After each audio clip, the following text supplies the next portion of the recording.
Lakshmi Srinivasa jewelleries proprietors Duggi Srinivasarao, Duggi Abhinay, IT hub ఎదురుగా Yellandu cross road, Khammam. ప్రస్తుతం మనం ఖమ్మం నగరంలో సమ్మాని నగరంలో ఉన్నాము.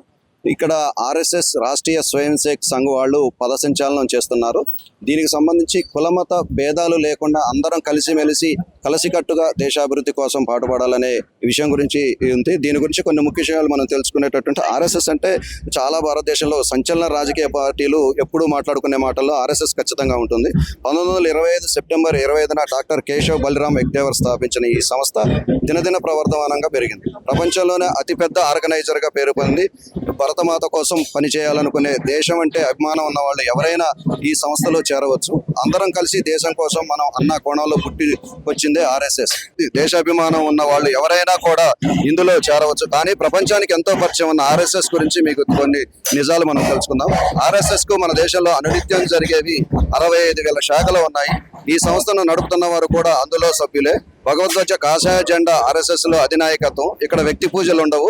ఆర్ఎస్ఎస్ లో ఉండే వాళ్ళు కూడా ఈ జెండానే గౌరవిస్తారు. ప్రపంచంలోనే అతిపెద్ద సంఖ్యలో సేవకులు ఉన్న సంస్థ ఆర్ఎస్ఎస్. దాదాపు 60 లక్షల మంది వాలంటీర్లతో, ఎంతో మంది అభిమానులతో ఆర్ఎస్ఎస్ గణనీయమైన సేవలు అందిస్తుందని చెప్తున్నారు.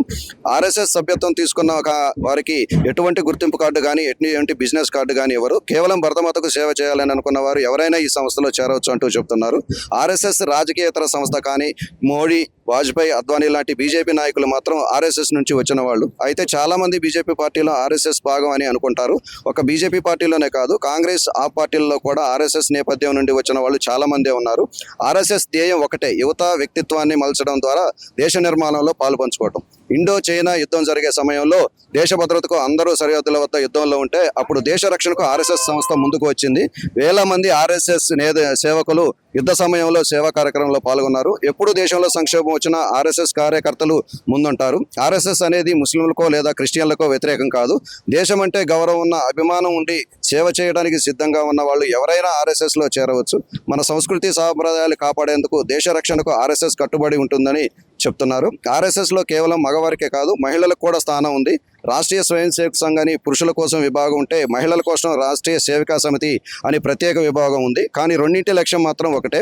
సర్దార్ వల్లభాయ్ పటేల్ ఎన్నడూ కూడా ఆర్ఎస్ఎస్ ను విభేదించలేదు. కానీ 1948లో మాత్రం రాజకీయ ఒత్తిడుల నేపథ్యంలో కొన్నాళ్ళు ఆర్ఎస్ఎస్ ని నిషేధించారు. కానీ తర్వాత ఆ నిషేధాన్ని ఎత్తివేశారు.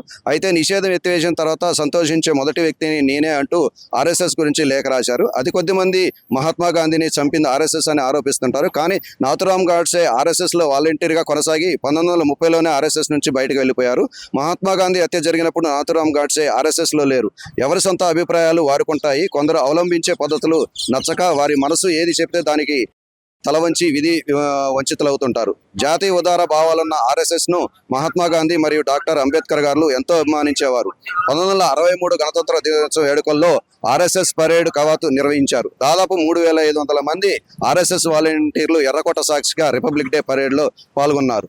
దీనిని వీళ్ళంతా భారతమాత నినాదాలతో భారతమాత జై అంటూ భారతదేశం కోసం అహర్నిశలు పనిచేస్తూ, కేవలం మన భారతదేశంలో పుట్టి పెరిగాం, భారతదేశానికి మనం ఏదైనా చేయాలి, భారతదేశం కోసం కష్టించి మన దేశానికి ఎవరైనా శత్రువులు వస్తే మన దేశాన్ని కాపాడుకోవడానికి మనం ముందుంటామంటూ వాళ్ళు కార్యకర్తలు చెప్తున్నారు.